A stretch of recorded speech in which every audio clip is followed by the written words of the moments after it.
ঠেলাত আমি কিছু সামগ্ৰী লৈ লৈছোঁ এনেকৈ এটা আলমাৰি আৰু দেখাম পিছত ভালকৈ দেখাম আমি অলপ অলপকৈ বস্তু লৈ গৈ আছোঁ ভিতৰলৈ তেওঁলোকৰ ঘৰলৈ যেতিয়া ঘৰখন একদম প্ৰপাৰ হৈ উঠিব ধুনীয়াকৈ এটা ভিডিঅ' দেখাম বনাম আৰু আমি ঘৰখনত কি কি দিলোঁ সেয়াও দেখুৱাম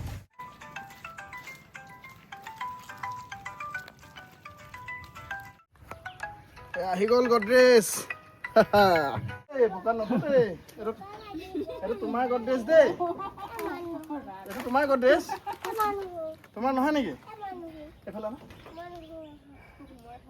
তোমাৰ গডৰেজ দেই এইটো হা তোমাৰ নহয় নেকি তুমি সোমাই থাকিবা আকৌ ইয়াত এইটো ধুনীয়া হ'ব তুমি ইয়াত থাকিবা আকৌ এইটো খুলি দিম তুমি সোমাই থাকিবা বোকা লাগিল নহয় কি হ'ব চিন্তা হৈছে বোকা লাগে বুলি এখন হেৰি টেবুল ঘৰখন কমপ্লিট হৈ গ'ল আপোনালোকে দেখিছে এতিয়া আমি কিছুমান সামগ্ৰী ভিতৰলৈকে সোমাই দিম আমাৰ ফালৰ পৰা কিছুমান সামগ্ৰী আছিলে বিচনা তুলি কিছু আমাৰ খাদ্য সামগ্ৰী বনোৱা বাচন বৰ্তন এইবিলাক আমাৰ ফালৰ পৰা আছিলে পৰ্দা আমাৰ ফালৰ পৰা আছে যোৰহাটৰ তিতাবৰৰ দাদা এজন আহিলে আমাৰ কালি আমাৰ লগত তেওঁৰ নামটো হৈছে অলোকেশ কলিতা তেওঁলোকৰ এক্স ইছৰ' চাইণ্টিষ্ট তেওঁলোকৰ লগত জড়িত হৈ আছে সেই সমাজখনৰ লগত জড়িত হৈ আছে আৰু তেওঁলোকৰ ফালৰ পৰা আমাক কিছুমান বস্তু এই ঘৰখনত সোমাই দিবলৈ দিলে যেনে কুকাৰ এটা দিছে এটা ফেন দিছে পলিকাপৰ লগতে এইফালে আপোনালোকে চাওক এখন টেবুল এইটো এটা গডৰেজ এইটো খুব ভাল হেভি এই গডৰেজটো দেখি হয়তো আপোনালোকে গম পাইছে গডৰেজ কোম্পানীৰ গডৰেজ লগতে চকী এইখিনি সামগ্ৰী তেওঁলোকে সোমাব দিলে তো মই ভাবিছোঁ যে এই ঘৰটোত এইখিনি সামগ্ৰী সোমাই দিয়াৰ পিছত কমপ্লিট এখন ঘৰ হৈ উঠিব আৰু এই কমপ্লিট ঘৰখন মই আপোনালোকক দেখুৱাম আমি বহুত ঘৰ হাতত লোৱা নাই 6খনমান ঘৰ হাতত লৈছোঁ 6-7খনমান ঘৰ বৰ্তমানলৈকে আমি আৰম্ভ কৰিছোঁ আৰু যেতিয়া আমি ঘৰখন বনাম কেৱল আমি ঘৰখন মানে এটা জুপুৰি বনাই নিদিওঁ তাৰ ভিতৰত কিছু সামগ্ৰী আমি ভৰাই দিবলৈ চেষ্টা কৰিছোঁ বহুখিনি মেনেজ কৰি আৰু এই ঘৰটো বা এইখিনি কাম কৰোঁতে আমাৰ সময় লাগিছে 3 দিন এটা ঘৰ 3 দিনকৈ সময় লাগিছে গতিকে আৰু মজবুতকৈ বনাইছোঁ গমেই পাইছে আমি পূৰা ভলুকা বাঁহ খুটা লগাইছোঁ এই ভলুকা বাঁহ কাটোতে আমাৰ প্ৰায় 6-7 দিনমান সময় লাগিছে সেইকাৰণে ভলুকা বাঁহ দিছোঁ যাতে 2 বছৰলৈকে খুটা চেঞ্জ কৰিব নালাগে হেভি হয় আৰু তেওঁলোকে ব্যৱহাৰ কৰিব পাৰে বতাহ বৰষুণৰ কথা আহে সেইকাৰণে যিমান পাৰি একদম মজা আছে মজবুতকৈ দিছোঁ হয় নহয় হা এটা তুমি থাকিব পাৰি এটাই ভাল লাগিছে দোকান আছে পংকজ তাৰ নিজৰে একো অৱস্থা নাই 1 কোটিমান টকা এটা বিস্কুট ফেক্টৰী আছিল চব বৰবাদ তথাপিও আজি পংকজে দোকান বুলি কওঁ আমি দোকানে আমাৰ লগত লাগি দিছে দোকানৰ ভাইটি আছে এইফালে ভাইটি আছে সকলোৱে আমাক ধুনীয়াকৈ লাগি দিছে সহায় সহযোগ কৰিছে আৰু এইখিনি খুব গুৰুত্বপূৰ্ণ সুদূৰ তিতাবৰৰ পৰা পল্লৱ আহিছে বাঁহৰ সৈতে তাৰ দেউতাকে আহি ইয়াত লাগি আছে ভাবকচোন সকলো উঠি আহি এনেকৈ লাগি আছে যে মই কৈয়ে কিয় ভাল লাগিছে আৰু মোৰ গাৰ নোম শিয়ৰি আহিছে এইখিনি কথা কৈ থাকোঁতে ঘৰত এপতকৈ বস্তু সোমাইছে বিচনাখন ধুনীয়াকৈ পাৰি ল'ব লাগিব প্ৰথম ৰুমটোৰ ভিতৰত অলপ পোহৰ পৰিবলৈ বা অলপ বতাহ সোমাবলৈ আমি অকণমান ওপৰফালে স্পেচটো ৰাখিছোঁ ভুল নুবুজিব বিচনা পাৰিলোঁ দেই এটা এপত হৈ আছে আৰু দেই এখন টেবুলখন ফিটিং কৰি দিয়া একদম ভিতৰত লগাই দিওঁ আৰু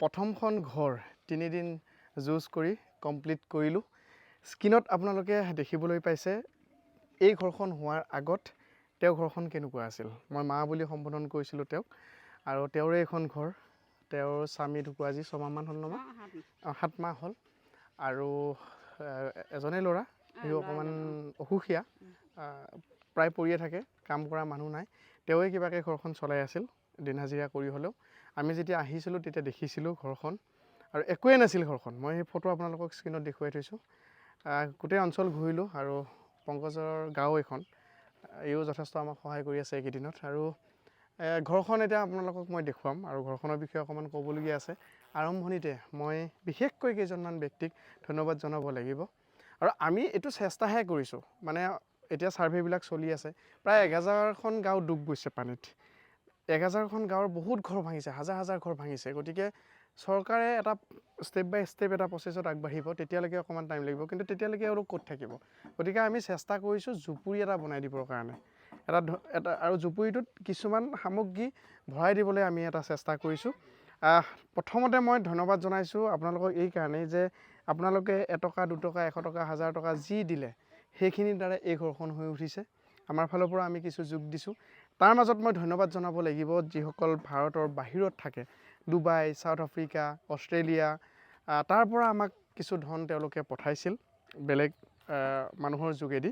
তেওঁলোকৰ নাম মই লৈছোঁ। পূজা বৰঠাকুৰ বা ধন্যবাদ জনাইছোঁ, নন্দিনী বাক ধন্যবাদ জনাইছোঁ, গীতিকা বাক ধন্যবাদ জনাইছোঁ, দীপাংকৰ দাবুক ধন্যবাদ জনাইছোঁ, ওদালগুৰি জিলাৰ ৰৌতা চাৰগাঁও জাগৰণ ভিউৰ সদস্যা আৰু ওদালগুৰি জিলাৰ ৰৌতা ব্লকৰ সমূহ কেডাৰক ধন্যবাদ জনাইছোঁ, চয়নিকা বাক ধন্যবাদ জনাইছোঁ, বেংগলোৰত থাকে। আৰু লগতে অলকেশ কলিতাক ধন্যবাদ জনাইছোঁ, এক্স ইছ্যুৰ চাইণ্টিষ্ট। তেওঁলোকৰ এখন সমাজ আছে আৰু তেওঁলোকে আমাক এই ঘৰখনৰ ভিতৰত ভৰাই দিবলৈ কিছু সামগ্ৰী দিছিলে। আমি অকণ ভিতৰলৈকেও যাম আৰু কওকচোন কেনেকুৱা পালে এতিয়া ঘৰখন হৈ গ'ল? মোৰ ঘৰখন ইমান সুন্দৰকৈ পাইছোঁ। এই দাদাহেঁত নহাহেঁতি নিলপল চলিয়াই যদি ঘৰটো হেৰি কৰি নিদিলেহেঁতেন, মই ইভাগেও তাৰমানে বহুত কি হ'লোহেঁতেন মই নিজে ভাবিব পৰা নাই। তাৰমানে নিপল দাই আহি আমাক বহুত সহায় কৰিলে। নিপল দাই ডোখৰ থাকিবলৈ আমাক ঠাই দিলে, টিং দিলে, টকা এহেজাৰ দিলে। আজি এই মোৰ পকী ঘৰটো ইমান সুন্দৰভাৱে সজাই দিছে এজনী বিধৱা মানুহক। মই তাকে বহুত ধন্যবাদ দিছোঁ। মইনো কি মৰম দিম, মোৰ মৰম দিবলৈ একো মই ভাবিয়ে পোৱা নাই। মোক যে থাকিবলৈ উপলাই ইমানখিনি মোক হেৰি কৰি দিলে, মই তাকে মই ধন্যবাদ দিছোঁ। আৰু ইয়াকে কৈ মই সামৰণি মাৰিছোঁ। ধন্যবাদ জনাইছোঁ। আৰু মই কৈছোঁৱে আপোনালোকে এইখিনি অৰ্থ আমাক দিয়াৰ কাৰণে এই ঘৰখন হৈ উঠিছে বা এই মাগৰাকীৰ ঘৰখন হৈ উঠিছে। অৰ্থাৎ আজি এটা জুপুৰিত তেওঁ থাকিব পাৰিব। ইমান দিনেতো স্কুল ৰাজপথত তম্বু দি হ'লেও আছিল, আজি এখন ঘৰত তেওঁ সোমাব পাৰিব। সেইকাৰণে ধন্যবাদ জনাইছোঁ। আৰু অসমৰ প্ৰত্যেকগৰাকী ব্যক্তিক ধন্যবাদ জনাইছোঁ। ইমান ব্যক্তিৰ নাম লোৱা মোৰ কাৰণে সহজ নহ'ব, বহুত ব্যক্তিৰ নাম ল'ব লাগিব। বহুতে অৰ্থ দিছে, বহুতে হাতে কামে লাগিছে, পল্লৱে বাঁহ কটাত লাগি আছে তিতাবৰৰ, মই ধন্যবাদ জনাইছোঁ। আৰু অকণমান ঘৰৰ ভিতৰতো দেখুওৱা আপোনালোকক, আহকচোন সোমাই। এইটো নহ'লে হ'ল হৈছিল দেই। এই মোক নুচুব, মোক মাহে আপুনি এতিয়া মইহে চুব লাগে। অঁ কৃষ্ণ। এতিয়া ভিতৰলৈকে অকণমান যাওঁ। প্ৰথম কথা ঘৰটোৰ বিষয়ে অকণমান মই কৈ লৈছোঁ। এইটো হৈছে 15x10 এটা ৰুম। 15x10 এটা ৰুম যথেষ্ট ডাঙৰ হৈছে, আমি ভবাতকৈ ডাঙৰ হৈছে। আৰু আমি এই যে খুঁটা দিছোঁ, এয়া চাওক ভলুকা বাঁহৰ খুঁটা। মই হোম টুৰ দি আছোঁ আপোনালোকক। এইটো হৈছে ভলুকা বাঁহৰ খুঁটা। এনেকুৱা প্ৰকাণ্ড খুঁটা আমি দিছোঁ যাতে 2 বছৰলৈকে খুঁটাবোৰ লাৰিব নালাগে বা অলপ মজবুত হৈ থাকে। এইফালে আপোনালোকে দেখিছে মই এতিয়া আমি চকী দিয়াৰ ব্যৱস্থা কৰিছোঁ। অলকেশ দাক ধন্যবাদ জনাইছোঁ এইখিনি সামগ্ৰী দিয়াৰ কাৰণে, ভিতৰত সোমাই দিবৰ কাৰণে। এয়া চকী দিছে। এইফালে আপোনালোকে চাওক এখন টেবুল এখন দিছে, নতুন টেবুল। এই গোটেইখন আমি আমাৰ ফালৰ পৰা বাতি দিছোঁ, কাঁহী দিছোঁ, হেতা দিছোঁ, ফেন দিয়া গৈছে, এটা কুকাৰ দিয়া গৈছে, এইফালে কেৰাহী এটা, এইফালে এটা চচপেন, ভাত যাতে বনাই খাব পাৰে। এইফালে এখন বিচনাৰ লগতে এখন তুলি, বেড কভাৰ, আঁঠুৱা, এইটো গাৰু আৰু জ্ঞানদীপ আছিল ন নামটো? জ্ঞানদীপৰ ঘৰ। জ্ঞানদীপৰ ঘৰ হয় এইটো। প্ৰথম এটা ৰীল ভাইৰেল হৈছিলে জ্ঞানদীপৰ লগত মই কৰোঁতে। বহুতে কৈছিলে কিবা এটা কৰি দিব লাগে ল'ৰাজনক, আৰু চেষ্টা কৰিলোঁ মাৰ কাৰণে, জ্ঞানদীপৰ কাৰণে এটা ঘৰ বনাই দিবলৈ। আৰু এটা আলমাৰি আছে। এইটো এটা গডৰেজ, ভাল কোৱালিটিৰ। যিসকলে এইটো গডৰেজ ব্যৱহাৰ কৰে গমেই পায়, খুব বেছি মজবুত আৰু ধুনীয়াকৈ বস্তুখিনি তেওঁলোকে ইয়াত সোমাই থ'ব পাৰিব।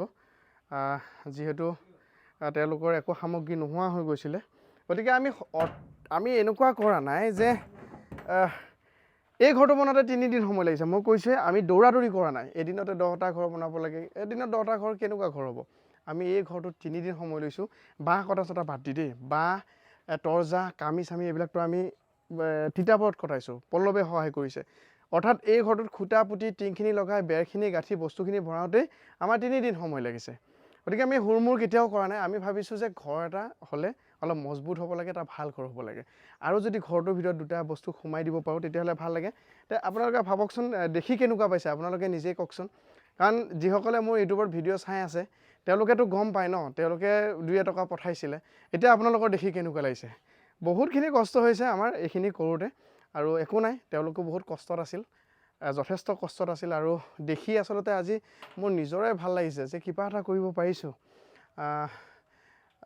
সদায় সামাজিক মাধ্যমত ভিডিঅ' বনাই থাকোঁ, কিন্তু সমাজখনৰ প্ৰতিও এটা দায়িত্ব থাকে। যিকেইদিন জীয়াই থাকোঁ ৰাইজৰ মাজত থাকিম, ৰাইজৰ কাৰণে কাম কৰি যাম। আৰু আপোনালোকৰ সহায় সহযোগিতা সদায় লাগিব এই ক্ষেত্ৰত। যিসকলে আমাক অৰ্থ দি সহায় কৰিলে, যিসকলে আমাক শ্ৰমদান কৰিলে, তেওঁলোককো ধন্যবাদ জনাইছোঁ। যিসকলে এই জেগাখিনি পৰিষ্কাৰ কৰি ঘৰটো বনাই দিয়াৰ কাৰণে আমাক সুবিধা কৰি দিলে তেওঁলোকক ধন্যবাদ জনাব লাগিব। নাওবৈচা কলেজৰ গোটেইখিনি কেডাৰক গোটেইখিনি ষ্টুডেণ্টক যি ইয়াত আহিছিলে তেওঁলোকক ধন্যবাদ জনাইছোঁ। আৰু মা এতিয়া আজি ৰাতি ইয়াত থাকিব পাৰিব, ইয়াত শুব পাৰিব। আৰু যদি কিবা কাৰণত বিচনা আছে আপোনালোকৰ সৰু বিচনা এখন ইয়াত লগাই দিব, গোটেই পৰিয়ালটো ধুনীয়াকৈ ইয়াত আৰামছে। পচন্দ হৈছে নাই ঘৰটো? তাকে নোহোৱা দিন মই এতিয়া ভাবি পাইছোঁ, আলিয়ে পদূলি ওলাই যাওঁতে যি বিধৱা মানুহৰ কাৰণে ৰাইজে হওক বা গাঁৱৰ ওচৰ চুবুৰীয়াই হওক সেই মানুহজনীৰ কাৰণে অকণো চিন্তা নকৰে, কিন্তু বহুত দুখ লাগে। মই লাগে নলঙে, মই সেইটোকে জনাইছোঁ আৰু দেখি শুনি মোৰ চব হেৰি লাগি গৈছে। আৰু তাৰমানে নিপল দা নোহোৱা দিনটো মোৰ এই পকী ঘৰত মই আজি থাকিবলৈ ঠাই নাপাওঁ। একো নাই, পকী ঘৰ নহয়, পকী ঘৰ মানে দিছোঁ আৰু চেষ্টা কৰিছোঁ বতাহ বৰষুণ ধুমুহাৰ পৰা বাচি যাতে ধুনীয়াকৈ থাকিব পাৰে আৰু এইকেইদিন ভালকৈ থাকিব, বেমাৰ আজাৰ হোৱাৰ চান্স থাকিব বহুত। জ্ঞানদীপ ঐ এতিয়া কোৱা কেনেকুৱা লাগিছে ঘৰখন? কোৱা আকৌ ভাল লাগিছে নাই? ভাল লাগিছে নাই? কালি তাৰ জ্বৰ আছিলে অকণমান, লগে লগে হস্পিটেলত নিয়াৰ ব্যৱস্থা কৰা গ'ল আৰু আজি অকণমান ভাল হৈছে, মেডিচিন খালে। আৰু মই এই ভিডিঅ'টোৰ জৰিয়তে কওঁ আপোনালোকে হেল্থ কেম্প আনক, ইয়াত খুব বেছি প্ৰয়োজন। আৰু এইটোও কওঁ যে বহুতে ছোৱালী মানুহৰ কাৰণে আনিছে কিছু সামগ্ৰী অন্তৰ্বাস, কিন্তু ল'ৰা মানুহৰ কাৰণেও আনিবচোন, বিশেষকৈ খুব প্ৰয়োজন হৈ আছে, কাৰো নোহোৱা নিচিনা হৈ আছে। এই ভিডিঅ'টোৰ জৰিয়তে আহ্বান জনাইছোঁ তেনেকুৱা বস্তুবিলাকো আনক। আৰু এতিয়া যিসকল আহিব অলপ পানীও আনিব দেই, খোৱা পানী আকৌ এতিয়া লাহে লাহে কমিছে মানুহৰ ঘৰত, অকণমান পানীও আহিব। আৰম্ভণিতে বহুত পানী আছিল আৰু পানীটো কিমান লাগে আপোনালোকে জানে, ইয়াত চাৰিওফালে পানীবোৰ প্ৰদূষিত হৈ গৈছে, গতিকে আপোনালোকে অকণমান পানী আনক, খুব ভাল লাগিব। আৰু প্ৰথমখন ঘৰ হৈ গ'ল, ইয়াৰ পিছত প্ৰত্যেকখন ঘৰ মই আপোনালোকক দেখুৱাম, প্ৰথম পৰিস্থিতি কি আছিল আৰু আমি বনাই দিয়াৰ পিছত কেনেকুৱা এটা হ'ল গোটেইখিনি আপোনালোকক দেখুৱাম। দগনক ধন্যবাদ জনাইছোঁ। মই কৈছোঁৱেই তাৰ নিজৰ এটা বিস্কুট ফেক্টৰী আছিল প্ৰায় 1 কৰোড় টকাৰ বাজেটৰ, আৰু সেইটো সম্পূৰ্ণৰূপে ধ্বংস।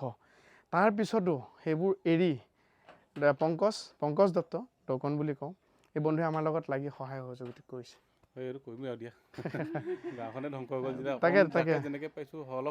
নিশ্চয়। আৰু মই এই ক্ষেত্ৰত এইখিনিও কওঁ যে বনাই দিব সকলোকে লাগে, কিন্তু মানে কি হয় আমি অকণমান চাই দিবলগীয়া এইকাৰণে হৈছে যাৰ একেবাৰে ঘৰ নাই, ফুল্লি ধ্বংস, যাৰ অকল ভেটিটোহে আছে, কাৰোবাৰতো ভেটিটোও নাই। এইটো মানে এই য'ত আমি ঘৰটো বনাইছোঁ ইয়াত প্ৰায় ভেটিটোও নাছিলে, এইখিনি অকণমান আমি বনাই মেলিহে কৰা গৈছে। গতিকে এই কাক মাৰা হা নামায়, এই নামায় নকয়, আমি নাপায় নহয়, মানুহে বেয়া বুলি ক'ব, ভিডিঅ' চাই আছে, নাপায় দেই ধনু লোৱা। অঁ তোমাৰ নামটো কৈ দিয়াচোন, তোমাৰ নামটো কোৱা আকৌ। অঁ এই নাম নকয় এতিয়া। তো গতিকে তেনেকুৱা ধৰণৰ কথা, মাফ কৰিব, সকলোকে দিব পৰা নাই, কিন্তু আমি যিকেইখন ঘৰ দিছোঁ সম্পূৰ্ণ বস্তুখিনি সোমাই দিয়াৰ চেষ্টা কৰিছোঁ যাতে এখন পূৰ্ণ ঘৰ হয়। আৰু এয়া আৰু আজিৰ পৰা থাকিব দেই, মজা আছে। অঁ থাকিব খবৰা খবৰি, কেতিয়াবা এইফালে আহিলে সোমাম, চাহ একাপ খাম, ভাল লাগিব। অঁ তাকে হ'ব ভাল হ'ব। এতিয়াতো ছাৰ্ভেবিলাকো চলি আছে, আৰু যদি কিবা কাৰণত পকী ঘৰ দিয়ে এই ঘৰটোৰ সন্মুখত পকী ঘৰটো বনাই দিব, তেতিয়া এইটো পাকঘৰ বনাই দিব, ধুনীয়া হ'ব। তাৰমানে এইটো ভাঙি নেপেলাব, মানে মজবুতকৈ বনোৱা গৈছে।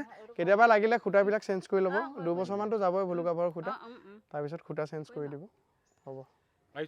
অঁ প্ৰথমখন ঘৰৰ কাম শেষ কৰি আমি এতিয়া দ্বিতীয়খন ঘৰৰ ফালে ৰাওনা হৈছোঁ। এই পিছফালে ঠেলা আমাৰ ঠেলা আহি আছে। দগন ঠিকে দেখিলা,